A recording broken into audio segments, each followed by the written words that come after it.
Good afternoon and welcome to you all. It is fantastic to see the level of excitement and participation in the webinar this afternoon. So thank you for your attendance. FRRR and ARLF are very excited to be here today to discuss the new Future Drought Fund's Communities Program. For your information, this part of the information session is pre-recorded, but we will segue to a live Q&A at the end of this session as well. So do jot down your questions and have them ready to pop into the chat when we get to that part of the presentation. Do keep in mind that further resources will also be available both on the FRRR and ARLF website over the coming week. So do keep a lookout for those. FRRR, or the Foundation for Rural and Regional Renewal, and the ARLF, or the Australian Rural Leadership Foundation, acknowledge the Aboriginal and Torres Strait Islander nations across Australia, especially those where we work and fund organisations and activities. We pay our respects to Elders past, present and emerging, and acknowledge the continuation of the custodial, cultural and educational practices of Australia's First People. So, before we begin, I'd like to introduce you to the project team, and then we'll briefly discuss the learnings from the last 5 years of our work alongside the Australian Rural Leadership Foundation in our Future Drought Fund work. And then we'll walk you through some key program elements, as well as how you can get involved and where you can get more information. As I've mentioned, we invite you to submit any questions that you have and that they will be answered at the live Q&A at the end of this session. Any outstanding questions can be addressed in the upcoming fact sheets and other range of video resources that will be available via our website. My name is Nina O'Brien. I'm the lead of Disaster Recovery and Resilience at FRRR. I'm joined by the fantastic team from FRRR and ARLF here today as well.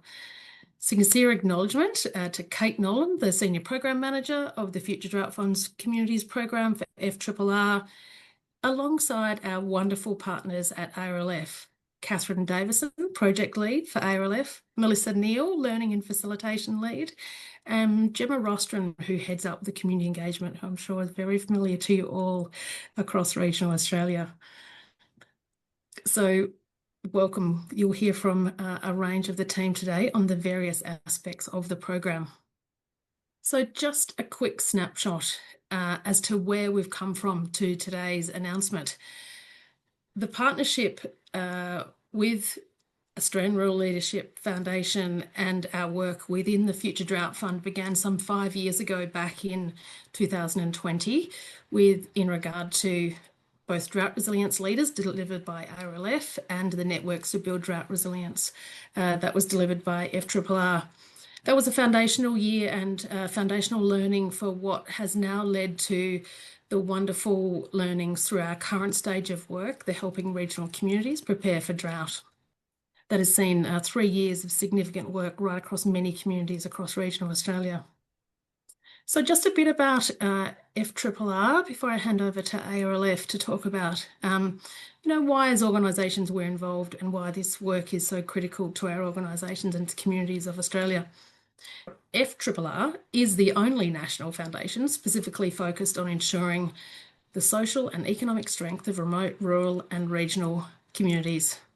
Our model really is designed to connect common purposes with funding for locally prioritised needs, and we believe that targeted, well-informed investment in local organisations stimulates ideas that create vibrant communities. We really deeply recognise that small and remote communities are vulnerable to drought, climate change and a whole range of other disasters, and experience capacity challenges in responding to those climatic related events, and often experience existing disadvantage where that is exacerbated. That's really why our grant programs and the range of support we provide to communities, it deeply focuses on building resilience and strengthening communities so that we can work towards a more prepared and climate resilient remote, rural and regional Australia.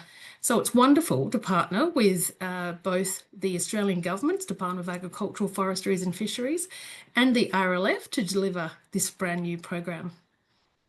Catherine, across to you to chat about ARLF. Thanks, Nina. And yeah, we're thrilled to be working together again this time. So a bit about the ARLF. We were founded in 1992 and so over 30 years ago now, and we're a leadership hub for rural, regional and remote Australia. Today, over 5,000 people have taken part in an ARLF program, and we've received over $100 million in funding. Our learning experiences are designed to be immersive and practical, and we aim to give people the tools that they need to take action across communities and regions. I think collaboration is sometimes something that's easy to say and much more challenging to do, and it's been wonderful to work with the ARLF. In recognition, I think that partnering as organisations really makes sense to best support regional communities, both through individual support, but also at a community-based not-for-profit organisation support, because we believe it really does yield amplified results for communities on the ground as they continue to experience increasing complexity in responding to and preparing for disruptions such as drought and other climate-related impacts. So a quick snapshot of what we've been busy alongside the wonderful, wonderful communities that we've been working with over the past 3 years and the great team at ARLF. The Helping Regional Communities Prepare for Drought Initiative was a multi-element initiative or program that was delivered across 3 years in 35 key regions of work. And just a quick snapshot in terms of the deep impact. And look, these insights are really just a skate across the surface today. We will be releasing the final program report and evaluation insights in coming weeks. But just to give you a quick snapshot, over $12.1 million was delivered through grants across 232 projects nationally. Over 61,000 participants benefited as a result of the support. Some 2,300 leadership participants, 1,400 Drought Ready Network participants, many mentoring participants as well. So just a quick snapshot there of really what the initiative continued to achieve just from a pure outputs and metrics perspective. That work delivered a whole range of outcomes. What we saw, in very simple terms, was a diverse range of relevant and tailored place-based approaches that strengthened drought preparedness. We also saw the communication, social connection and collaboration, both within and between communities, grow significantly. We saw a range of access to local services, facilities, shared resources and communities grow over that time.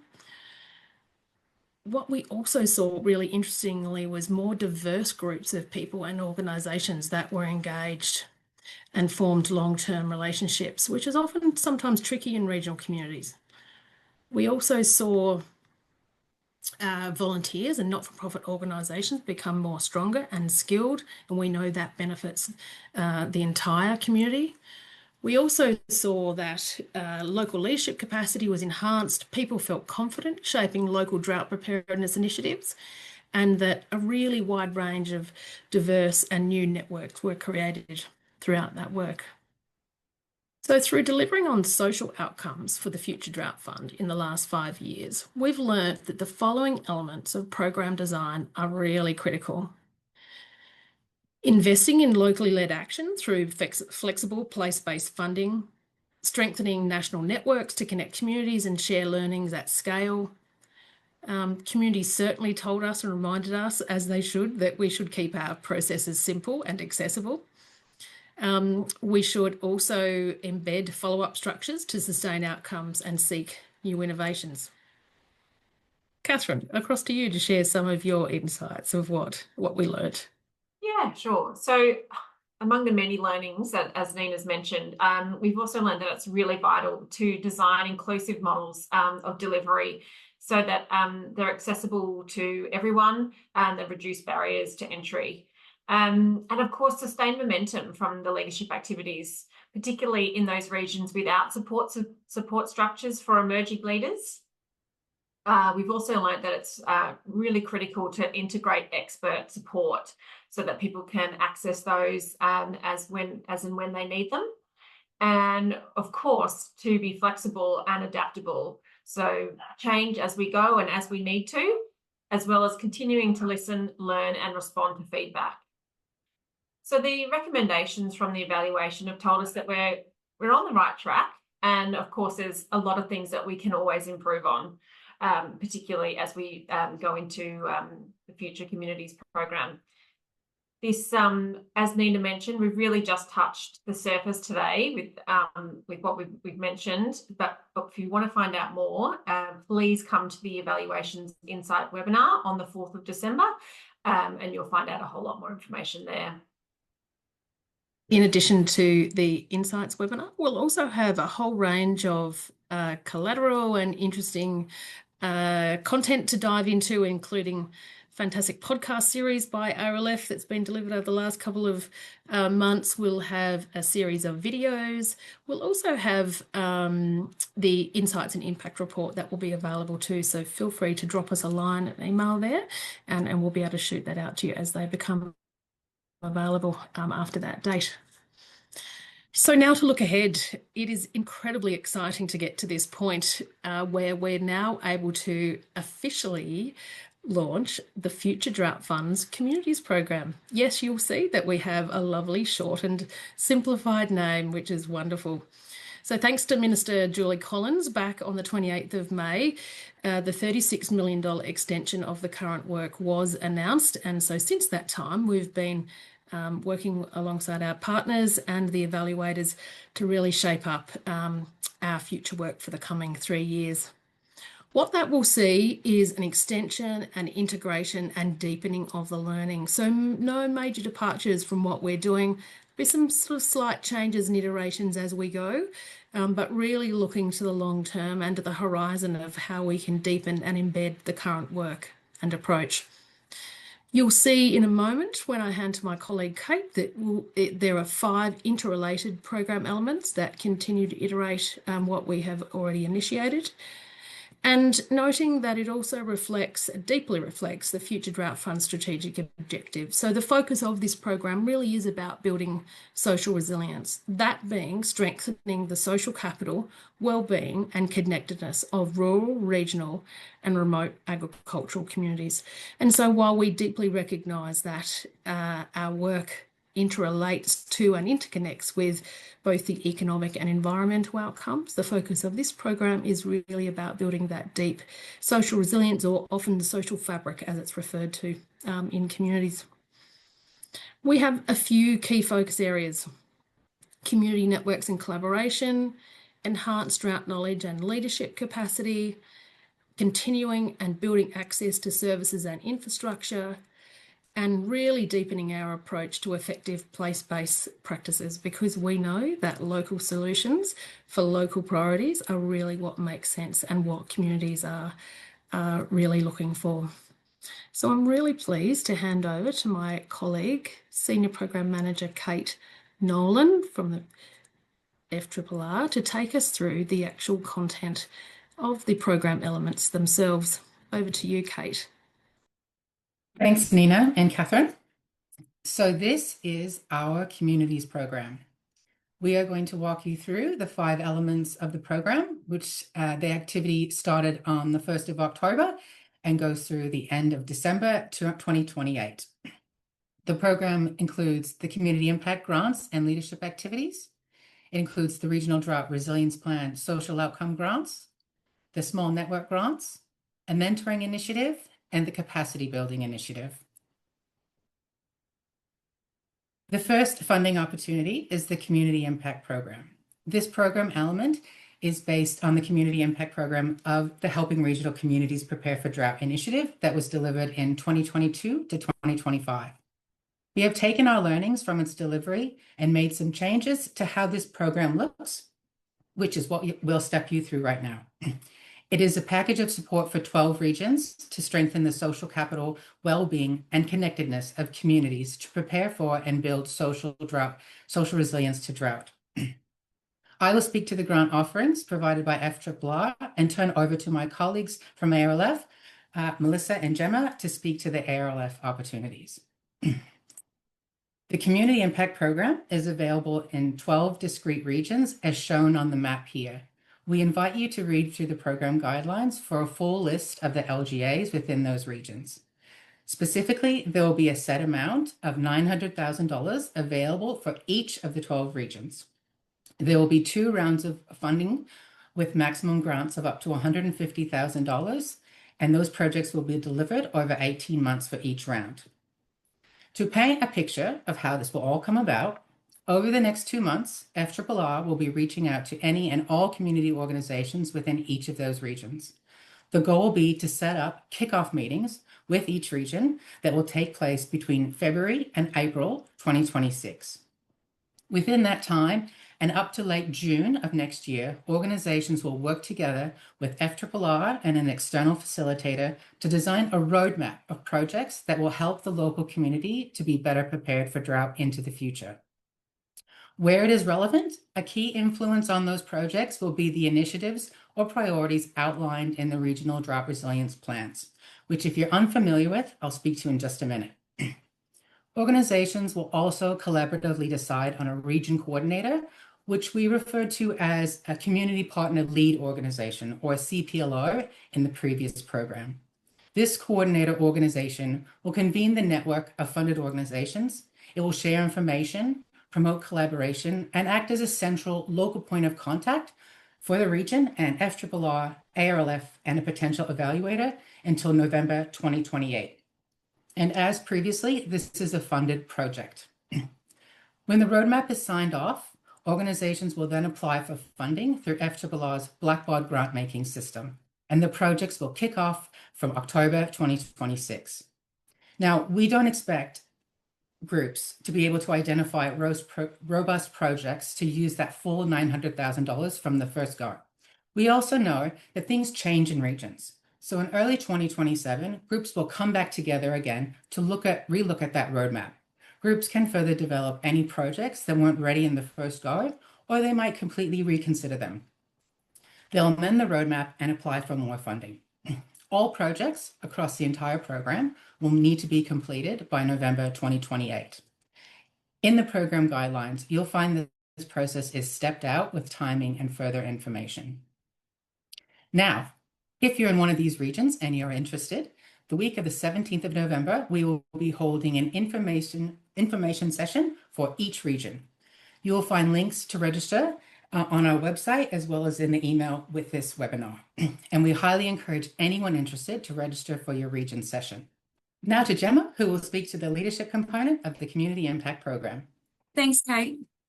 It's been such a privilege to work alongside so many of you throughout the helping regional communities prepare for drought under the Future Drought funding. The energy, the generosity, and the collaboration we've seen across the regions has been incredible. We've learnt so much from you and are genuinely excited about what's to come over the next couple of years. As we move into the Future Drought Fund's Communities program, our focus will be on re-engaging with each region to listen and plan together for what comes next. From February 2026, we'll be back on the ground across the 12 community impact regions, reconnecting with our regional partners, our Changemaker network, and our mentoring alumni. And again, working alongside the fabulous team at FRRR in a collaborative process on the next steps within these regions. During these visits, we'll seek your feedback and input into a shared roadmap for the months and years ahead. That includes when and how we will deliver our leadership development activities, opportunities to collaborate on forums and events, and ways in which we can continue to strengthen local leadership in your region. We'll also be seeking insights from regions outside the 12 Community Impact Program areas as part of the national pool of funding, ensuring that leadership development remains active and accessible right across rural, regional, and remote Australia. Our goal is to work with you to shape what this next phase looks like together, and I look forward to seeing you all very, very soon. Can't wait. I'm going to hand it over to my colleague Melissa to talk more about our leadership options. Thanks, Gemma. And we're really excited to be working back in region with each of you. And we've really tried to take the learnings from the previous funding to help build this into something that's more and more based on what the feedback that you're all giving us. We really want to support communities to generate their own local leadership capacity. So at this time, we're focused on how to create more collective impact, where the action can emerge on the ground between the programs and beyond the life of the programs that we're coming in to deliver. So part of the focus is how do we continue to scale in local and regional areas. So there's some key programs that have been mapped out to be available to these regions. And if you're not in these 12 regions, don't worry, there's also some national options as well. So stay holding on, we'll provide that information shortly. So one of the main programs is going to be our Impact Leadership Program. Now, this is a full 2-year program, and we'll be looking for people to nominate and apply from each region over the country. So we're going to support a small group of people from your region to come and learn in this program to help empower them to be able to then be on ground in community and supporting a growing tribe of people across the region. So this is going to be quite an intensive program with lots of touch points and lots of support throughout a 2-year period. So to kick that off, it will be bringing everyone together from the regions into a National Impact Network Forum. So that's likely to be in late June next year, late June 2026.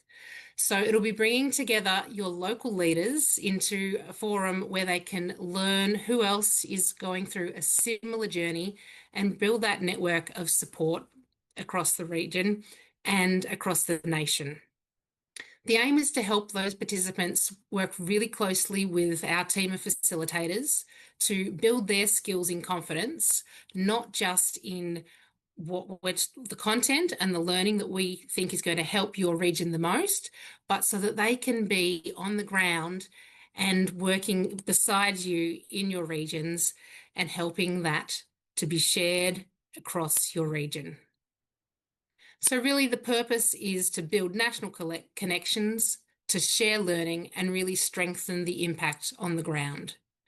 So the focus for programs like this will be more about how does regional leadership really work and develop that toolkit around change and leadership practices. Then it will be back into the regions to help work out what's best for you and really tailor this into what are the most relevant projects, what are the most relevant groups, and what are the issues, concerns, and opportunities that you've got to learn how we can apply that and really get great impact on the ground. So the next part of that program and what's happening in the region is the opportunity to bring together a larger group of people to hold a residential program where you can go deeper into leadership in your region. So it's taking that learning from a national level and bringing it down into what's most relevant to me. So any of you that have been through our Changemaker programs in the last round, it will be taking learnings and applying it. So we're starting to be able to give you the chance to, rather than just using case studies, using what's happening in your region, applying it to local issues. And then moving on to the next round after that, it's thinking about, well, how do we continue to learn and amplify that impact again? So there's a chance through regional leadership forums to come back together, to have more local facilitation, more local people involved, and really say, well, how do we want to make action on the ground and have these action-based programs completely designed by the things that you want to make a difference on in your region. So we're providing this framework to enable regions to really adapt and choose what's most relevant to them. We'll provide the support and the structure and the coaching that links between these programs. We're looking to scale from a small group of people that are really highly skilled in your region to support a larger group program through the Network Leadership Program into regional leadership forums where we can bring a lot of people from your region together to work on what's most important for you.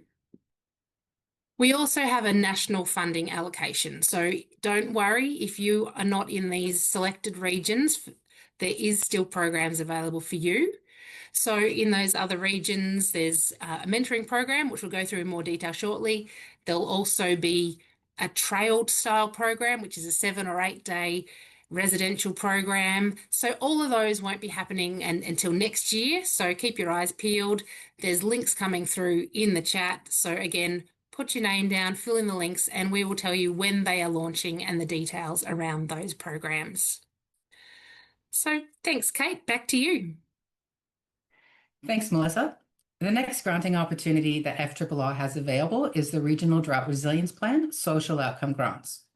RDRPs, as they are shortly known as, are the result of collaboration between the federal government, state and territory governments, and community organizations. Because drought affects regional landscapes, communities, and economies in different ways, these plans are community-owned and led, and their creation involved local governments, regional organizations, the agricultural sector, and local drought resilience adoption and innovation hubs.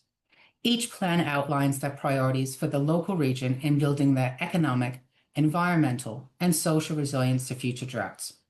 Now, our program supports delivery of the social resilience priorities outlined in each region's RDRPs and for locations outside of the 12 Community Impact Program regions where an RDRP has been approved. For up to 50 RDRP regions, $100,000 is available for community organizations to apply for grants of up to $100,000. Projects can include networks, community events, training, small-scale community infrastructure, and development and learning initiatives.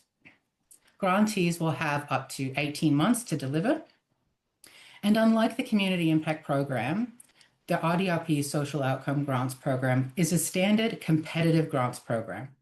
We highly encourage anyone considering applying for these grants to speak to their RDRP coordinator and consider priorities in their region and who they might collaborate with on delivery.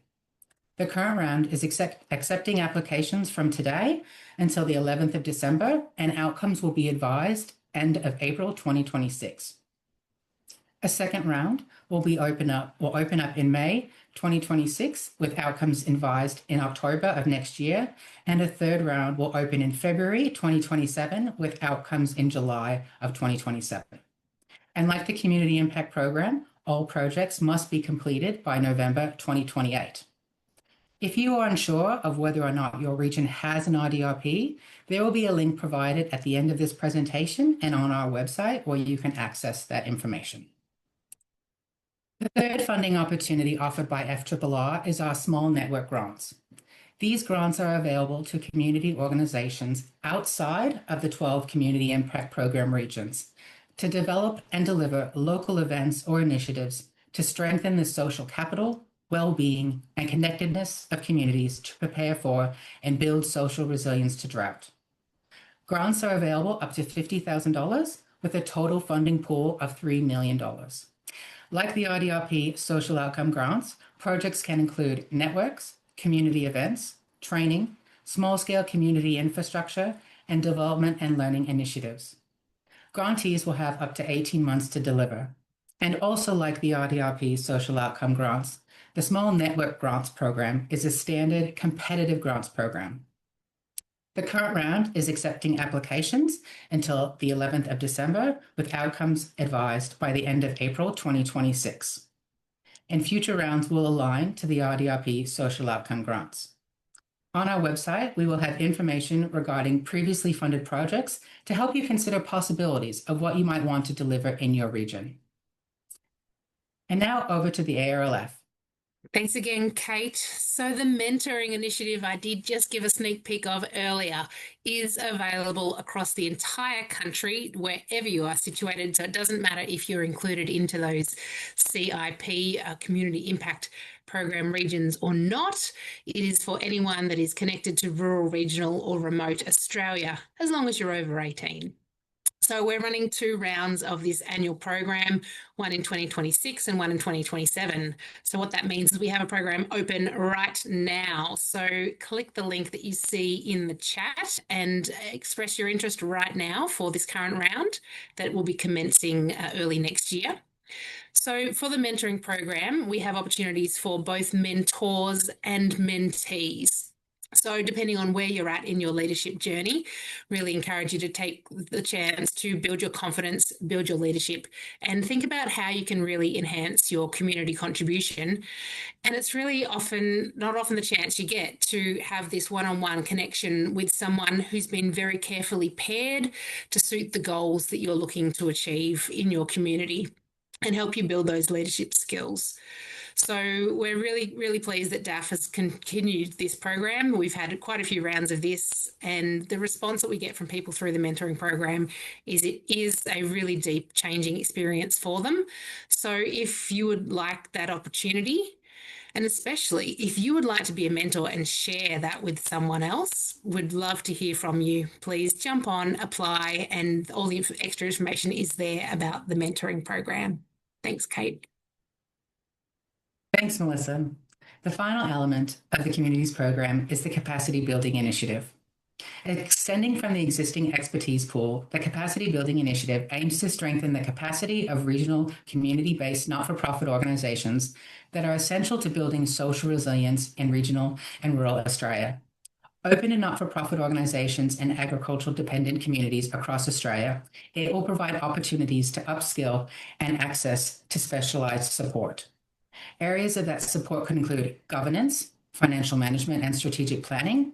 It could include marketing, communication and engagement, technology and AI, or it could be as simple as meeting protocols.